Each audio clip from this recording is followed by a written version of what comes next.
সুপ্রিয় দর্শক, আসসালামু আলাইকুম and welcome to another lecture video of CSC 246। তো আজকের লেকচার ভিডিওটা মূলত গ্রিডি অ্যালগরিদম নিয়ে। অলসো যেহেতু মিড সামনাসামনি, সো এটা দেখলে হয়তো বা সবারই একটু প্র্যাকটিসের জন্য ভালো একটা সুবিধা হবে। Okay, so let's begin. So greedy অ্যালগরিদমটা কি?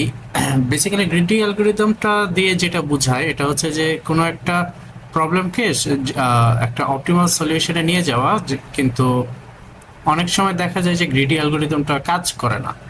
ফর এক্সাম্পল, আমরা যদি একটা 207-এর আমরা যদি একটা ম্যাথ দেখি, সাপোজ আমরা যদি একটা ডায়াস্ট্রাকচার বা একটা ডিএফএস বা সামথিং লাইক দ্যাট একটা সিমিলার প্রবলেম যদি আমরা দেখি, সাপোজ এটা হচ্ছে আমার একটা ডেস্টিনেশন। আমি এই ডেস্টিনেশন থেকে সাপোজ আমি এইখানে যাব, কিন্তু এখানে আমি চাইলে এখান দিয়েও যেতে পারি, এখানেও আসতে পারি, এখানেও আসতে পারি। ঠিক আছে, অনেকগুলো পসিবল ওয়ে থাকতে পারে আমার জন্য। সো আমি এ থেকে বিতে যাব। সাপোজ এখান থেকে আমার 5, 10, সে হচ্ছে এখান থেকে হচ্ছে 7, কিন্তু এখানে হচ্ছে কত 20, এখানে গিয়ে হচ্ছে সে মনে করেন যে 2, এখানে হচ্ছে 30। হ্যাঁ, সাপোজ এই টাইপের একটা কোয়েশ্চেন আমাকে দিচ্ছে, কিন্তু এখানে কি আমার গ্রিডি অ্যালগরিদমটা কাজ করতেছে নাকি? কিন্তু এখানে কিন্তু আমরা যদি একটু দেখি যে গ্রিডিতে কি করে, যে আমি সবচাইতে তাড়াতাড়ি এবং যাতে আমার একটু কম সময় লাগে বা আমার যাতে কম খরচে যাতে আমি তাড়াতাড়ি সলিউশনটা পেয়ে যাই। তো এই চিন্তা করে কেউ যদি এই পাথটা ধরে যে আমি তো 2 দিয়ে যেতে পারবো, তো 2 কম খরচে, প্রথমে দেখলো কম খরচ, সে তো আর বাহিরেরটা জানে না। সো সে কম খরচের জন্য যাওয়ার ট্রাই করলো, কিন্তু দেখা গেল কি এই পাশে 30, যেখানে সে যদি 5 দিয়ে যাইতো কিংবা 7 দিয়ে যেত, সে কিন্তু 30 থেকে কম ভ্যালিউর পাথগুলা পাইতো। সো গ্রিডি অ্যালগরিদম কিন্তু সবসময় আমাকে অপটিমাল সলিউশন দিবে না। আচ্ছা, এখন আমাদেরকে যেটা পড়ানো হয় গ্রিডি অ্যালগরিদমের মধ্যে কয়েনের যে প্রবলেমটা, আমরা কয়েনের প্রবলেমটা যদি একটু দেখি, আমাদের অ্যালগরিদম কি বলে কয়েনের ব্যাপারে। আমাদের অ্যালগরিদম হচ্ছে ওয়াইল যতক্ষণ না আমার এস যতক্ষণ না 0 থেকে সমান বা 0 সমান হচ্ছে আর কি, মানে 0 থেকে যতক্ষণ আমার এস বড় হবে ততক্ষণ আমি কি করব, আমার ভ্যালিউ অফ লার্জেস্ট কয়েন নিয়ে আমি কাজ করব। হ্যাঁ, এটা কিন্তু আমার কি হতে থাকবে, এস এর থেকে সমান হতে থাকবে। আর নাম্বারটা হবে এস বাই সি, প্রতিবার আমি হচ্ছে এস বাই সি করবো, এবং পরবর্তীতে আমি S minus number into C. আচ্ছা, আমরা যদি একটা কোয়েশ্চেন দেখে থাকি, সাপোজ আমাকে হচ্ছে একটা কোয়েশ্চেন দিল যে গিভেন কয়েন, আমাকে কয়েকটা কয়েন দিল। সাপোজ আমি যদি ধরে নিই যে আমাকে $2 একটা কয়েন দিছে, আমাকে $1 কয়েন দিছে, এবং মনে রাখতে হবে যে কয়েনগুলো কিন্তু ইনফিনিট নাম্বারে থাকতে পারে। ওকে, আমাকে দিল 0.25, আমাকে দিল হয়তো বা 0.10, আমাকে হয়তো বা দিল $0.01। হ্যাঁ, এক্সেট্রা এক্সেট্রা। কিন্তু আমাকে রিটার্ন করতে হবে কত? আমাকে রিটার্ন করতে হবে, অর্থাৎ আমার এস মানে যেটা আমাকে রিটার্ন করতে হবে এটা হচ্ছে সাপোজ $5.64। সো আপনি একজন ক্যাশিয়ার, আপনার হচ্ছে $5.64 রিটার্ন করতে হবে সামহাও। এখন আপনার কাছে হচ্ছে এই কয়েকটা অ্যাভেলেবল কয়েন্স, এখন আপনি কিভাবে রিটার্ন করবেন? তাহলে রিটার্ন করার জন্য প্রথমেই আমাদেরকে একটা টেবিল বানাতে হবে। সো টেবিল যদি আমরা বানাই, সো ফার্স্টেই হবে আমার আই, যেটা হচ্ছে আমার লুপ বা ইটারেশন। তাহলে আই হবে আমার এস, অর্থাৎ আমার প্রতিবার এস আপডেট হতে থাকবে। হবে হচ্ছে আমার সি, অর্থাৎ আমি কোন কয়েনটা ইউজ করতেছি। তারপরে হবে নাম্বার, অর্থাৎ আমি কোন কয়েন কতবার ইউজ করতেছি। এবং লাস্টে পেইড অ্যামাউন্ট, অর্থাৎ আমি কয়েনগুলো দিয়ে কত টাকা পে করছি। ওকে, এই হলো আমার একটা টেবিল। তাহলে যখন প্রথম লুপ চলবে তখন কিন্তু আমার ভ্যালু কত, আমি এখনো কোনো কয়েন আপাতত চুজ করি নাই, সো 5.64। এখন আমি চেক করব যে কোন কয়েনটা দিয়ে দেওয়া যায়। আমি তো চাইলে 2 কয়েন দিয়ে সব দিয়ে দিতে পারতাম, তাহলে 2 কয়েন দিয়ে আমি কি নিব, 2টা কয়েন মানে $2 কয়েনটা আমি নিলাম। আমি এখানে পে করব কত, আমাদেরকে $2 পে করতে হবে হচ্ছে 5.64 ডিভাইডেড বাই 2, যেটার ইন্টিজার নাম্বার আমরা ধরে নিব হচ্ছে 2। ভ্যালু ফ্র্যাকশন আসবে, বাট আমরা ইন্টিজার ধরে কাজ করব। তাহলে আমি পে করব কত? আমি যেহেতু $2 অ্যামাউন্ট নিছি এবং আমি নাম্বার নিছি কত, আমি নাম্বার পাইছি কত, আমাকে $2 পে করতে হবে। তাহলে আমি এখান থেকে পাইলাম হচ্ছে $4, অর্থাৎ আমি কিন্তু গ্রাহককে $4 অলরেডি পে করে দিছি। এখন যে মুহূর্তে আমি গ্রাহককে $4 পে করে দিছি, পরবর্তী ইটারেশনে কি হবে, সেকেন্ড ইটারেশনে এই 4টা এখান থেকে মাইনাস হয়ে যাবে। তাহলে এটা হবে 1.64। এবং এখন 1-এর জন্য আমার কয়টা কয়েন লাগবে? আমি যদি 1 কয়েন নিয়ে কাজ করে ফেলি, তাহলে আমি 1 কয়েন নিলাম।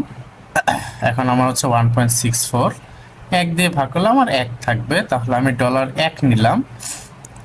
আমার নাম্বার অফ কয়েন হচ্ছে 1, সো আমি $1 ক্রস করে দিব। সো এখন আমার বাকি থাকবে থার্ড ইটারেশনে আমাকে কাজ করতে হবে হচ্ছে 0.64। এখন 0.64 এর জন্য আমি কিন্তু চাইলে 0.25 দুইবার নিতে পারি।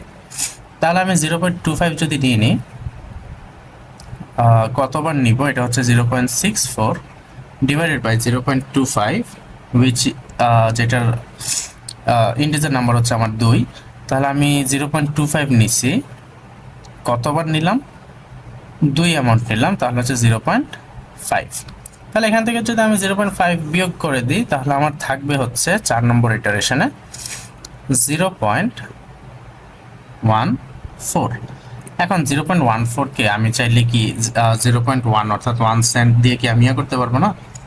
0.1 দিয়ে অবশ্যই পারবো।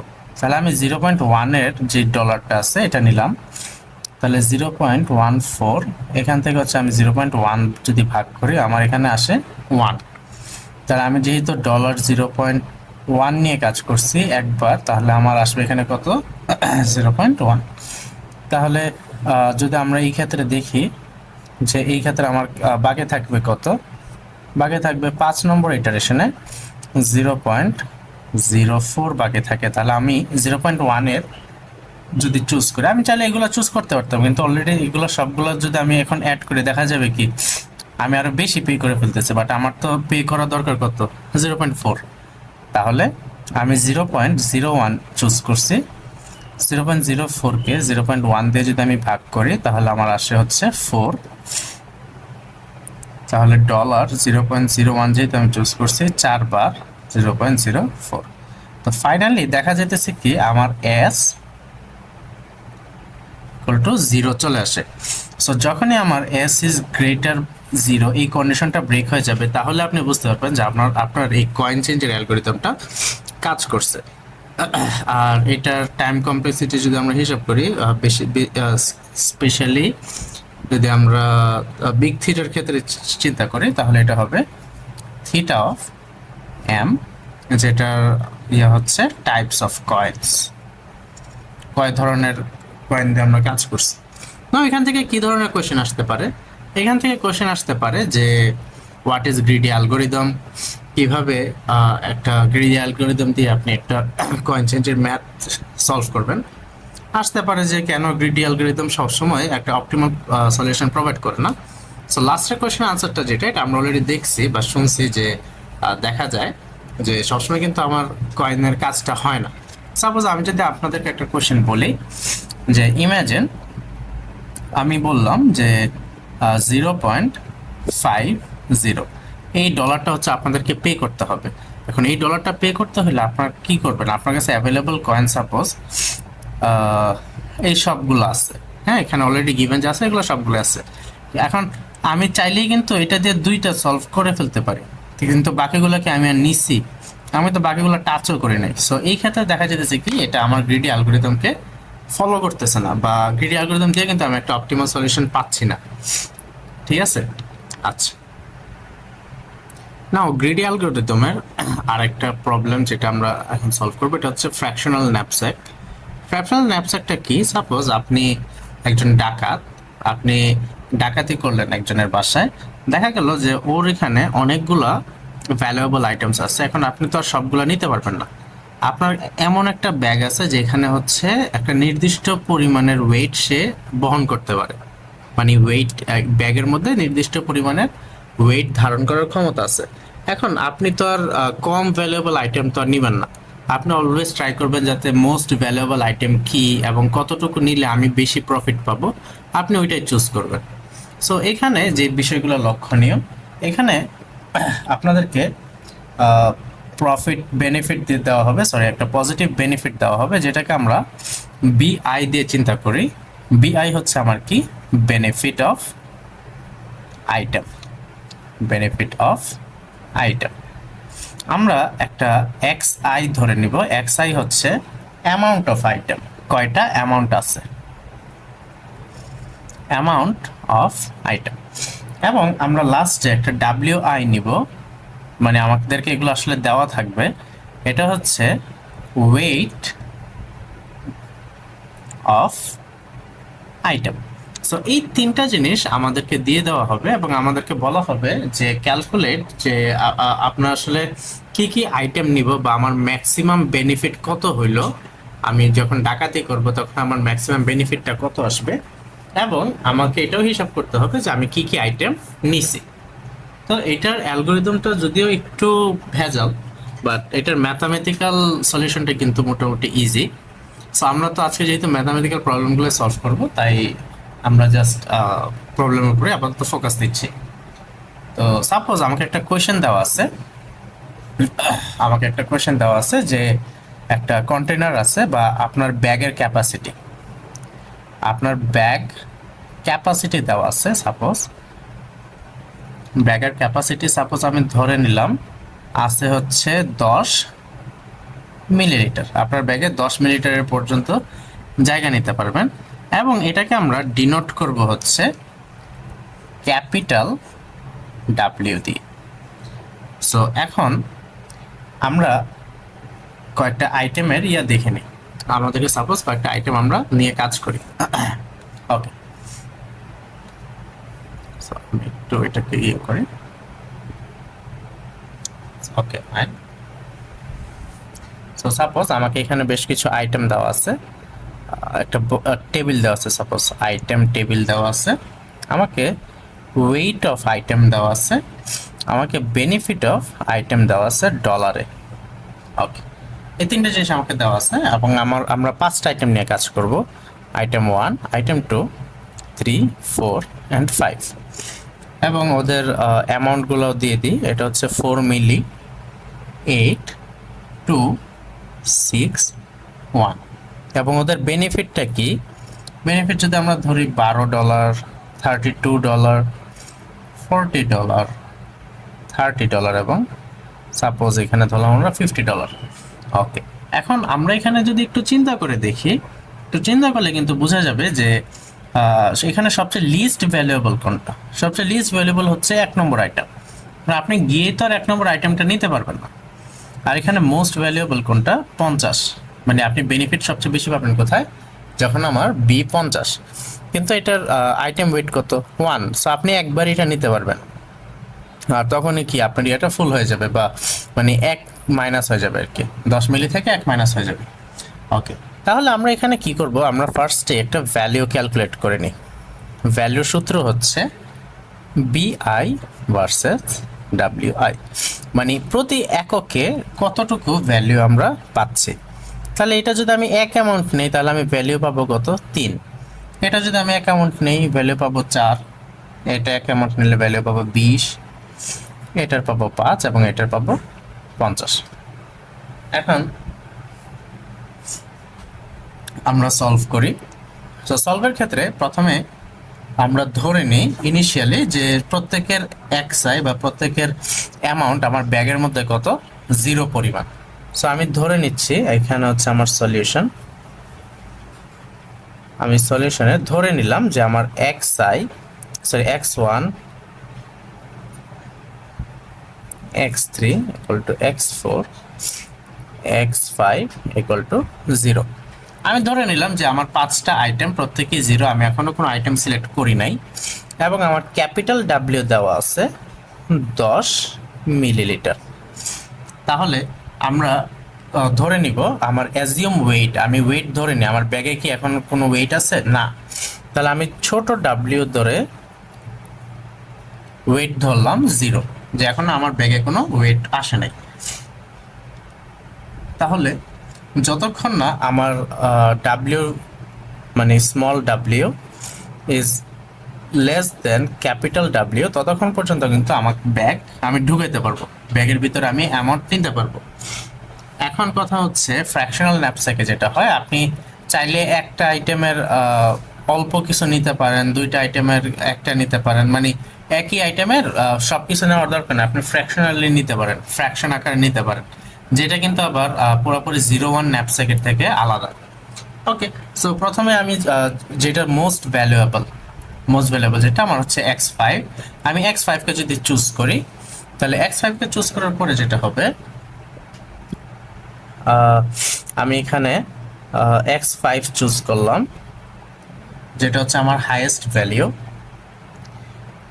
উইথ হাইয়েস্ট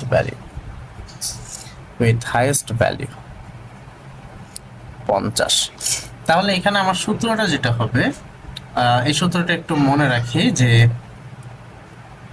আমাকে সবসময় মনে রাখবে আমি কতটুকু নিতেছি। তো সূত্রটা আমি একটু সাইডে লিখে নাই, xi ইকুয়াল টু মিনিমাম, একদম মিনিমাম অ্যামাউন্টটাই আমাকে নিতে হবে, কারণ আমার তো ব্যাগ ভরতে হবে।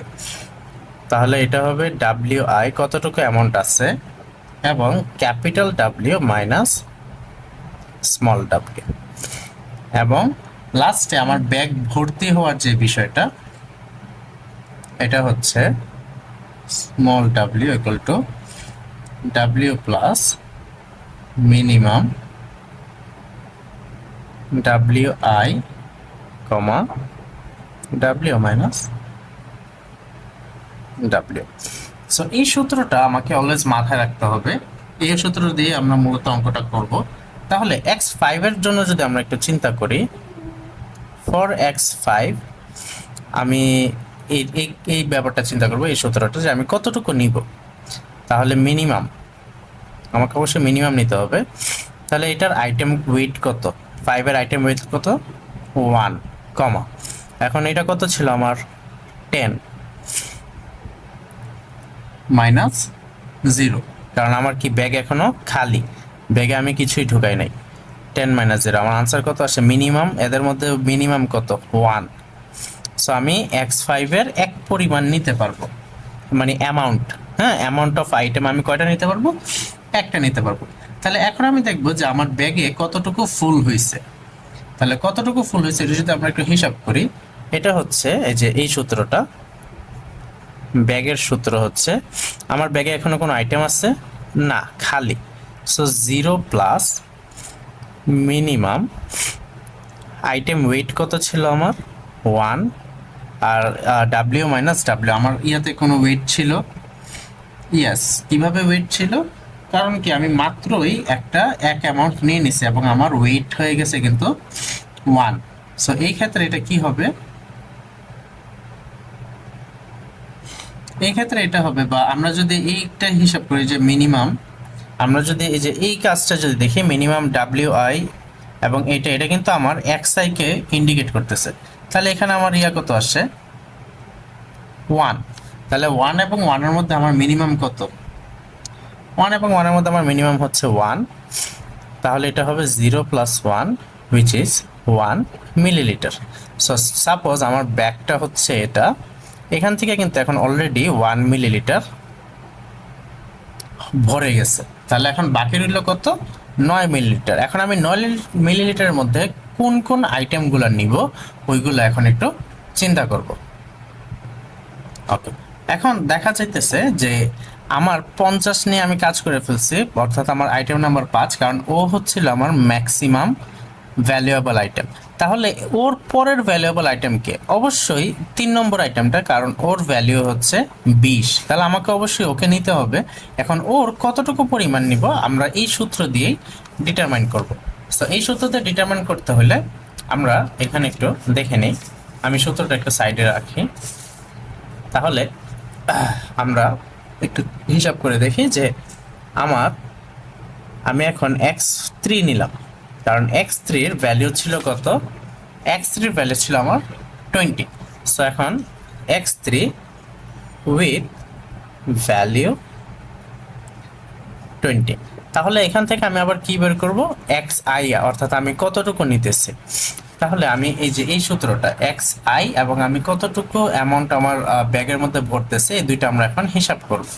সো ওকে, এই দুইটা হিসাব করার জন্য আমরা x3 লিখি ইকুয়াল টু মিনিমাম, এখানে WI অর্থাৎ x3 এর ওয়েট কত, আমার x3 এর ওয়েট হচ্ছে আমার 2। তাহলে আমি এই পাশে লিখলাম 2, আমি এটাকে একটু সাইডে আনি এবং সূত্রটা সাথে রাখি। তাহলে 2 লিখলাম এবং W মাইনাস W1। সো আমার এখানে W মাইনাস ইয়াতে কত ছিল, আমার 1। ওকে ফাইন, তাহলে W মাইনাস W কত হয়, 10 মাইনাস আমার এখানে ছিল 1, তাহলে এটা হলো মিনিমাম 2,9। সো 2,9 এর মধ্যে মিনিমাম কি, অবশ্যই 2। তাহলে আমরা 2 সিলেক্ট করলাম, যেটা হচ্ছে আমি 2 পরিমাণ আইটেম নিতে পারবো। এখন এই 2 পরিমাণ আইটেম নিলে আমার ব্যাগে কতটুকু পরিমাণের জায়গা ফিল আপ হয়ে যাবে, আসলে ওই হিসাবটা করি। তাহলে W সমান W প্লাস, সো আমি এখানে আর মিনিমাম এক্স না লিখে আমি ডাইরেক্টলি এক্স আই লিখে দিই, বা x3 এর ভ্যালু ছিল আমার 2, তাহলে এটা হবে 1 প্লাস 2, কারণ আমার অলরেডি ব্যাগের মধ্যে এক আইটেম ভরা হয়েছিল। তাহলে 1 প্লাস 2 সমান সমান হচ্ছে কত, 3। তাহলে এখানে যদি আমি একটু হিসাব করে দেখি, এটা ছিল আমার 1, এখন সে ভরলো কত, 2, 1 2, তাহলে টোটাল কত হইলো আমার এখানে, অবশ্যই 3 পরিমাণ জায়গা ভরে গেছে। তাহলে এখন যদি আমি একটু হিসাব করি, আমি x5 নিয়ে নিছি, আমি x3ও নিয়ে নিছি, এখন 50 এবং 20 শেষ, এরপরে আমার মোস্ট ভ্যালুয়েবল আইটেমকে অবশ্যই 5, কারণ 5 is greater than 4 which is greater than 3। So 5 নিয়ে যদি আমি কাজ করি, তাহলে x4 আমাকে এখন সিলেক্ট করতে হবে। তাহলে আমি এখন x4 সিলেক্ট করলাম, যেটার ভ্যালু হচ্ছে, আবারও বলি, এটা হচ্ছে একটা ফ্র্যাকশনাল ন্যাপস্যাক। সো আমি চাইলে কিন্তু পুরোটাও নিতে পারি, অথবা অর্ধেকটা নিয়েও কাজ করতে পারি, অথবা নাও নিতে পারি, উইথ ভ্যালু 5। তাহলে আমি যদি x3 হিসাব করি ইকুয়াল টু মিনিমাম, তাহলে আমার মিনিমাম ভ্যালু কত, x3 এর আইটেম ওয়েট হচ্ছে 2, এবং আমার W মাইনাস, সো 10 মাইনাস আমার এখানে ভরে গেছে অলরেডি 3 উইচ ইজ 7, তাহলে আমার এখানে ভ্যালু আসে হচ্ছে 2, আমি ডাইরেক্টলি করে দিলাম। এবং আমার ব্যাগে কতটুকু পরিমাণের জায়গা ভরছে, এটা আমি একটু হিসাব করে যদি দেখি, W প্লাস 2, তাহলে অলরেডি 3 ছিল, তাহলে এটা হবে 3 প্লাস 2 উইচ ইজ 5। তাহলে ব্যাগে এখন 5 পরিমাণের জায়গা ধরে নিছে। ওকে, তাহলে আমরা যদি এখন ওকে, তাহলে আমরা যদি এখন ইয়াতে যাই, সরি এখানে আমার হচ্ছে অলরাইট, আমরা এখন 4 নিলাম। 4 নেওয়ার পরে আমরা যদি একটু হিসাব করে দেখি, তাহলে এখন আমার হচ্ছে জায়গা নিয়ে নিচ্ছে হচ্ছে 5। সো এখন সে 5 পরিমাণের জায়গা দখল করে ফেলছে। অলরাইট, এখন আমার পরবর্তী যে আইটেমটা, এটা কোন আইটেমটা হবে,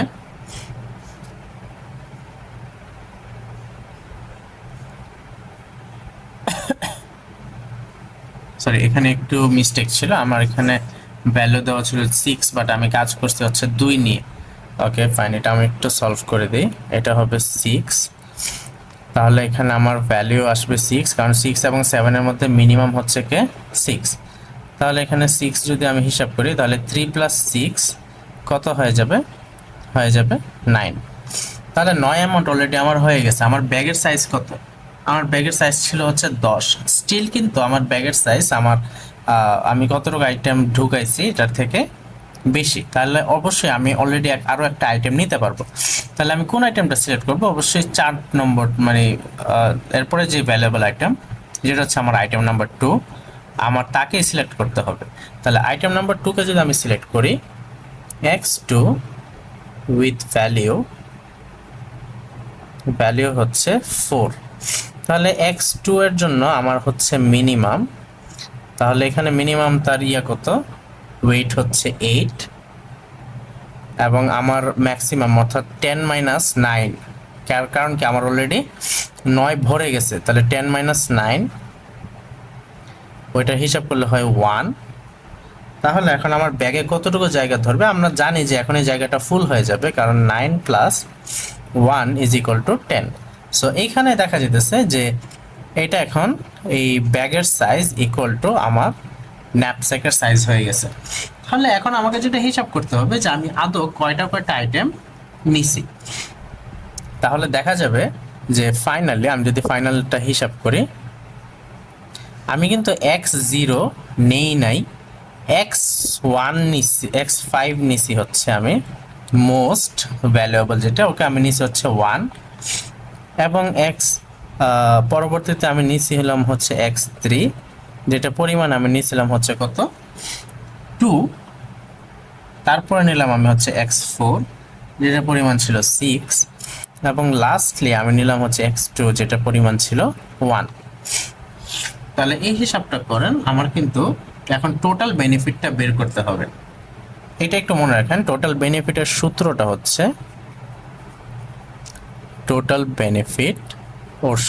হচ্ছে সামেশন অফ xi, আমি কতটুকু আইটেম নিছি এবং আমার ভ্যালুয়েবল আইটেম অর্থাৎ আমার আইটেমের ভ্যালুয়ের গুণফল। তাহলে আমরা যদি এখানে হিসাবটা করে ফেলি, এখানে হিসাবটা কি হবে? xi vi, অর্থাৎ আমি xi 5 নম্বর আইটেমের জন্য আমি x0 তো আমার এটা বাদ দিন, আমার ধরারই দরকার নাই। আমি যদি x1 থেকে শুরু করি, অর্থাৎ যেটা আমি হচ্ছে 1 মিলিলিটার নিয়েছিলাম, ওকে যদি আমরা হিসাব করি তাহলে কত আসবে আমার?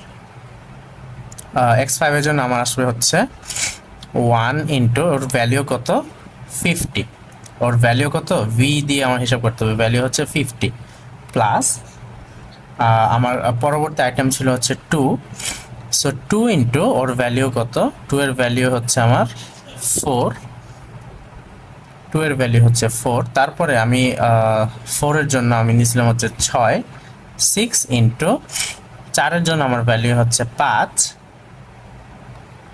এবং ফাইনালি আমাকে আবার যেটা 1 এর জন্য সরি x ইকুয়াল টু 2, ওই 1 এর জন্য হচ্ছে আমার হচ্ছে x2 এর ভ্যালিউ হচ্ছে আমার 4।